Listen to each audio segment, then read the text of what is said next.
सूर्पणखा का दिल आया श्री राम पर। रामायण अरण्यकांड प्रसंग।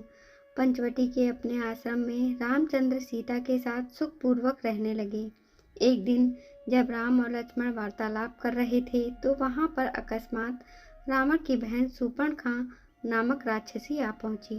वह राम के तेजस्वी मुखमंडल, कमल नयन तथा नीलांबुज सदृश शरीर की कांति को चकित होकर देख रही थी। राम का मुख सुंदर था, किंतु सूर्पणखा का मुख अत्यंत कुरूप था। राम का कटि प्रदेश एवं उदर क्षीण था, किंतु सूर्पणखा बेडौल लंबे पेट वाली थी। राम के नेत्र विशाल एवं मनोहर थे, किंतु सूर्पणखा की आंखें कुरूप तथा डरावनी थीं। राम की वाणी मधुर थी, किंतु सूर्पणखा भैरवनाद करने वाली थी।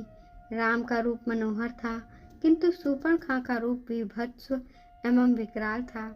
उन्हें देखकर उसके हृदय में वासना का भाव जागृत हो उठा।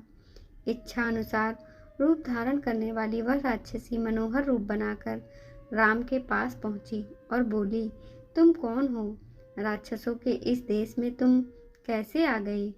तुम्हारा वेश तो तपस्वियों जैसा है, किंतु हाथों में धनुष बाण भी है, साथ में स्त्री भी है। ये बातें परस्पर विरोधी हैं। तुम मुझे अपना परिचय दो। राम ने सरल स्वभाव से कहा, हे देवी, मैं अयोध्या के चक्रवर्ती नरेश महाराजा दशरथ का ज्येष्ठ पुत्र राम हूँ। मेरे साथ मेरा छोटा भाई लक्ष्मण और जनकपुरी के महाराज जनक की राजकुमारी तथा मेरी पत्नी सीता हैं। पिताजी की आज्ञा से हम 14 वर्ष के लिए वनों में निवास करने के लिए आए हैं। यही हमारा परिचय है। अब तुम अपना परिचय देकर मेरी इस जिज्ञासा को शांत करो, क्योंकि मुझे ऐसा प्रतीत होता है कि तुम कोई इच्छा अनुसार रूप धारण करने वाली राक्षसी हो। राम के प्रश्न का उत्तर देते हुए वह राक्षसी बोली, मेरा नाम सूर्पणखा है। मैं लंका के नरेश परम प्रतापी महाराज रावण की बहन हूँ। समस्त संसार में विख्यात विशालकाय कुंभकर्ण और परम नीतिवान विभीषण भी मेरे भाई हैं। वे सब लंका में निवास करते हैं। पंचवटी के स्वामी अत्यंत पराक्रमी खर और दूषण भी मेरे भाई हैं। संसार में शायद ही कोई वीर ऐसा होगा जो इन दोनों भाइयों के साथ रणभूमि में युद्ध करके उन्हें पराजित कर सके। मैं सर्व प्रकार से संपन्न हूँ और अपनी इच्छा और शक्ति से समस्त लोकों में विचरण कर सकती हूँ। यह तुम्हारी पत्नी सीता मेरी दृष्टि में कुरूप, ओछी, विकृत मानवी है और तुम्हारे योग्य नहीं है। अतः तुम मेरे पति बन जाओ। मैं ही तुम्हारे अनुरूप हूँ। इस अबला सीता को लेकर तुम क्या करोगे? तुम्हारी भार्या बनने के पश्चात मैं तुम्हारे भाई और सीता को खा जाऊंगी और तुम्हारे साथ विचरण करूंगी। उसके प्रस्ताव के उत्तर में राम मुस्कुराते हुए बोले, भद्रे, तुम देख रही हो कि मैं विवाहित हूँ और मेरी पत्नी मेरे साथ हैं। हाँ, मेरा भाई लक्ष्मण यहाँ अकेला है। वह सुंदर, शीलवान एवं बल पराक्रम से संपन्न है।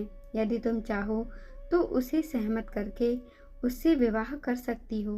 राम का उत्तर सुन सूर्पणखा ने लक्ष्मण के पास जाकर कहा, हे राजकुमार, तुम सुंदर हो और मैं युवा हूँ।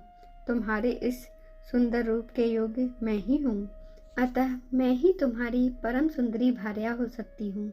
मुझे अंगीकार कर लेने पर तुम मेरे साथ इस दंडकारण्य में सुखपूर्वक विचरण कर सकोगे।